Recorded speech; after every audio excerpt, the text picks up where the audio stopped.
बिस्मिल्लाहिर्रहमानिर्रहीम। आज हम एक बार फिर हैं डॉक्टर मुनव्वर साबर साहब के साथ। इनसे पूछते हैं एयर क्वालिटी के बारे में। पाकिस्तान में खुसूसी तौर पर लाहौर में जिस तरह से बिल्कुल आलूदगी ज़मीन के करीब आती हुई नज़र आ रही है, स्मोग ने जीना हराम कर दिया है। कोई स्कूलों से छुट्टियों की बात कर रहा है, कोई अपने कारोबार बंद कर रहा है, लोगों में बीमारियां फैलती जा रही हैं। मरीम नवाज शरीफ साहिबा पंजाब की वज़ीर आला हैं, उनकी तरफ से जब शंघाई कॉन्फ्रेंस हुई थी, अपने वालिद साहब के साथ मिलकर भारत से आने वाले एक वफ़द से मुलाकात की गई थी। उस मौके पर इन्होंने कहा था कि हम पंजाब के वज़ीर आला से बात करेंगे कि वो अपने इलाके से, अपने मुल्क से, अपने सूबे से हमारे साथ किस तरह से इस आलूदगी को ख़त्म करने के लिए तावन कर सकते हैं। लेकिन आज नवंबर का पहला हफ्ता ख़त्म होने वाला है, इस हवाले से कोई पेश रफ्त नहीं हो सकी। डॉक्टर मनवर साहब से पूछते हैं कि ये एयर क्वालिटी होता क्या है और फिर भारत इस हवाले से पाकिस्तान की क्या मदद कर सकता है। जी डॉक्टर साहब। देखिए, एयर क्वालिटी आपने समझनी हो तो बड़ा सादा, ताकि आपके देखने और सुनने वालों को समझ आ सके। जहाँ मिट्टी उड़ रही हो तो वहाँ से जब आप गुजरेंगे तो ज़ाहिर है आप मुंह पे कपड़ा रखेंगे, आलूदगी हो जाती है। इसे एग्जैक्ट नेम इसका जो होता है वो पर्टिकुलर मेटल 2.5 उन्होंने रखा हुआ है। यानी जो रेत, जो मट्टी, जो धुएँ के ज़रात हवा के अंदर चले जाते हैं तो वो फिर ज़ाहिर है कि वो सांस लेने के काबिल नहीं होती, लेकिन हम ले रहे होते हैं। तो एयर क्वालिटी का जो इंडेक्स होता है 300 अगर जिसको कहें, अच्छा। वो फिर आखिरी स्टेज होती है। जो आखिरी स्टेज है वो आपके यहाँ अब एवरेज चल रही है। ठीक है। तो इसी तरह अगर आपने समझना हो किसी जगह कोई धुआं उठ रहा है तो आपको सांस लेने में दिक्कत होगी। तो वही चीज़ें जो हैं वो हवा में जब मौजूद होती हैं। तो अब ये अच्छा सवाल ये कि ये लोग पूछते हैं कि जी सारा साल बाकी क्यों नहीं आती। होता ये है कि जब सर्दी आती है ना तो फिर वही सादा लफ्ज़ों में हवा थोड़ा ना भारी हो के ना नीचे रहती है। यानी इसका अपोजिट समझ लें कि जब गर्मी पड़ती है तो हवा गर्म होके ना ऊपर उठ जाती है। ठीक है। जिस तरह भी मैं आपके सुनने वाले को बताता चलूं कि अभी तो स्मॉग आनी है। अच्छा, अब लोग के फिर कह देते हैं सर जी मुझे कि जी आप बातें बड़ी अच्छा भी जब बातें हैं ही खतरनाक तो मैं अच्छी बातें कहाँ से कर दूं। ठीक है। मसलन अभी आप देखें नवंबर का महीना है, दिन के वक्त धूप जो है वो अपना एहसास दिलाती है। कभी नवंबर के महीने में हम सर्द कपड़े निकाल लिया करते थे। तो अब चूँकि अच्छा ये ग्लोबल इशू भी है, ग्लोबल है वार्मिंग का, गर्मी का। गंदी आलूदा हवा वाला जो इशू है उसका गढ़ जो है वो पाकिस्तान, बिलखसूस सिंध, पंजाब और इंडिया पूरा, बांग्लादेश, चीन का भी मसलन कुछ हिस्सा है, अफ्रीका का भी कोई मुल्क हो, कोई एक आध शहर हो सकता है। लेकिन मुल्क जो तीन या एक ख़ित्ता पूरा जो घिरा हुआ है उसका नाम जनूबी एशिया है। बाकी ये जो वज़ीर आला ने कहा कि वो बात करेंगे, ये बात ठीक है कि बेसिकली जो दिल्ली है वो हमसे ज़्यादा आलूदा है, और जिस दिन हवा वहाँ से इस तरफ को आती है तो फिर आलूदगी बढ़ने का चांस होता है। यानी अब आप ये भी कह सकते हैं कि ये दो मुल्कों के, कोई भी दो मुल्क जिनके बॉर्डर लगते हों, उनके दरमियान जो गुफ्तो शनीद या वजह तनाज़ा हो सकती हैं वो अब आपकी कि जी आपकी तरफ से गर्म हवा जो है वो हमारे घर क्यों आ रही है। आपके पड़ोसी अगर बिरयानी पका रहे हैं, वो तड़का लगाएंगे तो खुशबू आपकी तरफ भी आएगी ना। तो ये बिल्कुल वही बात है। इसी तरह आप अगर लाहौर को मसलन टारगेट करते हैं, यहाँ बारिश बरसाते हैं तो मसनूई, तो साथ अगर हवा का रुख इंडिया को तरफ होगा तो वो बादल जो हैं वो इंडिया की तरफ चले जाएंगे। तो ये चीज़ें तो शामिल हैं इस बात में। वो जो वज़ीर ने भी, एक ख़तून है, उन्होंने जो बयान दिया और जो वज़ीर आला ने भी बयान दिया, लेकिन मसला ये है कि जो कुछ किया जा सकता है वो अभी तक पाकिस्तान में भी, खुद वो लाहौर में भी तो हो ना। एक होती है इस्तिलाह जिसे कहते हैं फाइलों का पेट भरना या खाना पूरी करना, तो वो दादोशुमार दे देते हैं। मसला हमने इतनी गाड़ियों को आज जुर्माना कर दिया। आप जुर्माना जो करते हैं, आप उस गाड़ी को पूरे लाहौर में को 50, 70, 100 सेंटर बना दें, गाड़ी को बंद करें और एक वर्कशॉप में भेज दें। जो उसे जुर्माना कर रहे हैं उस जुर्माने की बजाय उसका बिल उसकी ट्यूनिंग पर लगा दें आप, कि जी आप इसकी ट्यूनिंग करें और ये धुआं ना दें। अब असल जो मवाद गंदा धुएं वाला आ रहा है वो आपकी जितनी बसें चलती हैं वो डीजल पे चलती हैं, जितने ट्रक हैं वो आपके डीजल में चलते हैं। गोरों का एक फ़िक्रा बड़ा मशहूर है कि जो कुछ आपके घरों में है हमारे अजायब घरों में है, मतलब 82 मॉडल की 80 मॉडल की जहाँ गाड़ियाँ और ट्रक और बसें चले ना भी सी वो चल रहे हों, तो फिर वहाँ पे क्या हो सकता है? फिर ये होता है कि आवाम को थोड़ा सा तसल्ली हौसला देना। तो माजरत के साथ, चूँकि मैं भी इसी शहर में रहता हूँ, घूमता फिरता हूँ, देखता हूँ, तो जो कुछ किया जा सकता है वो किया नहीं जा रहा। डॉक्टर साहब, इंडिया हमारे साथ क्या तावन कर सकता है? क्या इंडिया में उन्होंने काबू पा लिया इस मौके पर? ये ना बात ये होती है कि रिपोर्टिंग करने वालों की भी ना ट्रेनिंग होनी चाहिए, चूँकि अब तो मसला ये बन गया है। मसलन एक ख़बर ने ना दुनिया को हिला के रख दिया तो फ़ौरन इतनी कालें आई, खप गया मैं माजरत के साथ समझा के कि जी इंडिया के अंदर वो स्मॉग जो है वो उनकी एक दफ़ा जो ये एयर क्वालिटी इंडेक्स है वो 300 पे चला गया था जी। तो इंडिया ने क्या किया कुछ नहीं था।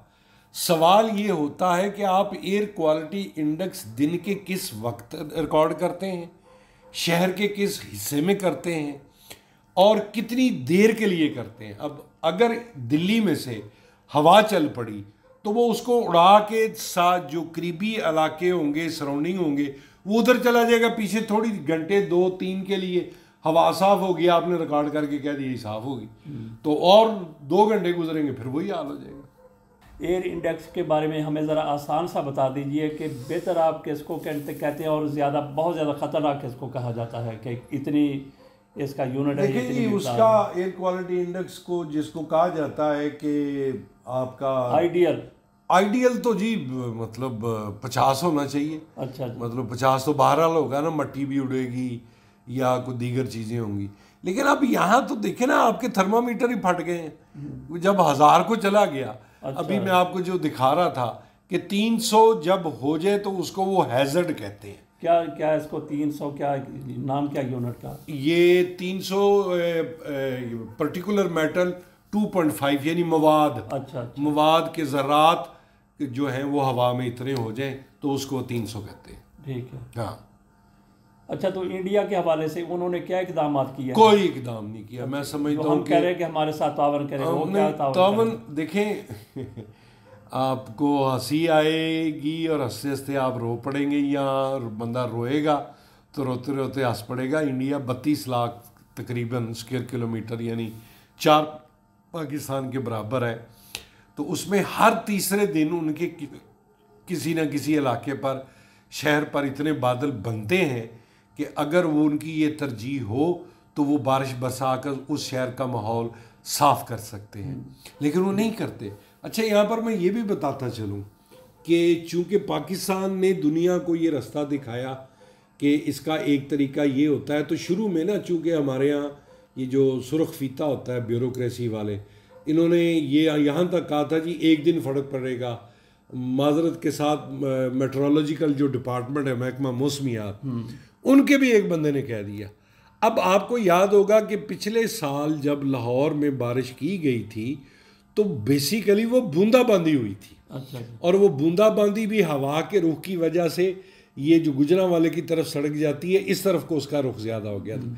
इसके बावजूद 5 दिन हमने रिकॉर्ड किया, मेरे पास डाटा मौजूद है, 5 दिन आपका एयर क्वालिटी इंडेक्स मेंटेन रहा था। ठीक है। और अब आप सोचें कि अगर एक भरपूर बारिश हो जाए तो उसे होगा कि वो जो फ़ज़ा में होगा वो उसको नीचे बिठा देगा, लेकिन आपका काम है कि नीचे से जो रोज़ाना की बुनियाद पर 24/7 ऊपर जा रहा है। मसलन मट्टी की ट्राली आई, रेत की ट्राली आई, आगे स्पीड ब्रेकर आ गया, वो झटका लगा तो वो उस ट्राली के मतलब वो कोई 20 फुट तो लंबी होती है, कोई 8 फुट चौड़ी भी होती है, तो वो मट्टी नीचे गिर जाती है। गाड़ियाँ गुजरती रहेंगी, वो फ्लफी यानी पाउडर बन जाएगा। पाउडर बनने के बाद फिर जब अगली गाड़ी आएगी तो फिजा के अंदर वो मुअल्लक हो जाएगा। ये मुअल्लक जो फ़िज़ा के अंदर हो जाता है वही फिर आपकी हवा को जो है वो आलूदा कर देता है। अच्छा, इंडिया की आपने बात की है, चाइना भी हमारे साथ है, पाकिस्तान की बुरी हालत है और इंडिया की हमसे भी बुरी हालत है। हाँ जी। लेकिन चाइना में कैसे सूरत हाल बेहतर है? देखिए, वो आप हैरान हो जाएंगे और हमें इबरत या सबक सीखने की तो बिलखसूस इंडिया को भी ज़रूरत है। चाइना ने सर जी 50 लाख स्क्वायर किलोमीटर, अब मैं समझा दूं कि इंडिया 32 लाख है, तो चाइना ने 50 लाख स्क्वायर किलोमीटर इलाके पर वेदर कंट्रोल सिस्टम लगा लिया हुआ। अच्छा। ताकि जब जहां उनको आप समझ लें कि वो इस ताड़ में बैठे होते हैं कि कब बादल आए तो हम उनको बरसा लें। क्यों? सिर्फ आलूदगी उनका मसला नहीं है, इतना है सही। वो वहाँ तो आप कोई बंदा सोच भी नहीं सकता कि धुआं देने वाली गाड़ी जो है वो सड़क पर आएगी।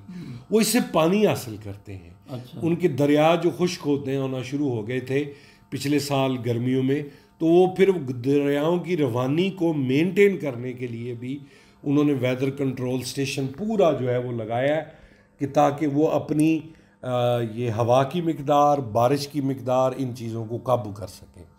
तो मैं इंडियन से ये दरख्वास्त कर सकता हूँ कि जी आप कहते हैं हम जमहूरियत भी हैं, हम सेकुलर भी हैं, हम फलां भी हैं, तो आप चाइना का जब दीगर चीज़ों में इतना मुकाबला करते हैं बॉर्डर पर, तो उनसे यही सीख लें और अपने मुल्क के अंदर बारिश का उनके पास चांस इस तरह मैंने बताया ज़्यादा इसलिए है कि एवरेज हफ्ते में 2 दिन उनको मिल सकते हैं किसी न किसी इलाके में बादल आए तो वो उनको बरसा लें। लेकिन उन्होंने तो इस टसल में मसल वैसे हर चीज़ में हमारा भी मुकाबला करते हैं, एक बदकिस्मती है, दुश्मनी चली आ रही है। तो पाकिस्तान ने एज ले लिया, पाकिस्तान ने उनको रास्ता भी दिखाया, केजरीवाल ने फैसला भी किया था, ये भी खबर आई थी, लेकिन नहीं कर रहे। डॉक्टर साहब हमें ये बताइए कि लाहौर कब तक सरवाइव कर सकता है? देखिए ये सर आप मेरे बड़ों में हैं, उस्तादों में से हैं, आपके पास बैठ के मैं लिखा करता था, तो सिम्टम्स होते हैं। मैं 2-3 बातें कर दूं और एक जो बड़ी सबसे अहम बात है, ख़बर है, वो ये है कि अभी स्मोग आनी है। मतलब हालात अभी बदतर ही नहीं हुए, अभी असल ख़बर ये है कि इनके अच्छा होने का कोई इम्कान नहीं है। ये फ़िक्रा मैं बहुत दफ़ा बोलता हूँ, क्योंकि अभी सर्दी ने पड़ना है। जैसे जैसे सर्दी बढ़ेगी वैसे वैसे स्मोग अभी मज़ीद बढ़ेगी। फिर ये मैं एडवांस आपको बता रहा हूँ। अच्छा, अब रही बात वही सवाल कि जो आर्टिकल मैंने 3.5 साल पहले लिखा या बोला एक इंटरव्यू में कि लाहौर शहर की ज़िंदगी मेरे हिसाब में 5 साल बची है, तो उस साल से अब आप समझ लें कि वो काउंटिंग स्टार्ट हो गई है। बिस्तरे अलालत से बिस्तरे मरग की तरफ रवाना है हम। अच्छा, इसका फ़र्क कोरोना के बरक्स थोड़ा सा इसलिए भी है कि इसका असर यकदम नहीं होता। यकदम ये होगा कि खांसी हुई, नज़ला हुआ, आँख बहने लग गई, ये बुखार हो गया, तो लेकिन आपके ये फेफड़ों को जकड़ेगा। अच्छा, अब उसका पैमाना मैं आपको बता देता हूँ। अल जज़ीरा रिपोर्ट कर चुका है, अमेरिकन यूनिवर्सिटियों की ये रिपोर्ट आ चुकी है कि लाहौर और दिल्ली जैसे शहरों में रहने का मतलब ये है कि आप अपनी औसत ज़िंदगी 5 से 7 साल कम से कम कर रहे हैं। यानी पूरी दुनिया में ट्रेंड है कि उनकी औसत ज़िंदगी बढ़ती है, तो इस खित्ते की औसत उम्र जो है ना वो अब कम होना शुरू हो गई। अच्छा डॉक्टर साहब, मैं ऐसे ये समझाऊं कि एक तो बारिश अगर हो जाए तो सूरत हाल बेहतर हो सकती है, बिल्कुल, तो बाकी मुस्तकिल इसका इलाज ये है कि आप जो धुआं दे, हाँ, गाड़ियाँ गंदा, लकड़ी गंदी, वो कोयला और रबड़ जला के, टायर जला के, आग जलाने वाली फैक्ट्रियाँ, उन पर क्रैकडाउन करें, भट्टों पर करें, तामीरात के जो कवानीन हैं उनको सख्त रखें। जो कोई मट्टी या रेत वाली ट्राली आती है उन्हें बाउंड करें कि उनकी बेस जो है उसमें रत्ती भर सुराख ना हो, और एक कपड़ा उनको दे दिया जाए कि जब वो उसको भर लें ट्राली को तो उसके ऊपर उसको बिल्कुल वो ढांप लें बाकायदा, बल्कि छतनुमा उसको कर लें जो बाद में खुल जाए। तो ये इस किस्म की तरजीह आपकी होगी। यानी ये एक जंग है अब, और जंगी बुनियादों पर ही अगर आप कुछ करेंगे तो फिर कुछ इम्कान है कि आपकी इस शहर की उम्र कुछ बढ़ जाएगी। बहुत शुक्रिया डॉक्टर साहब। वेलकम।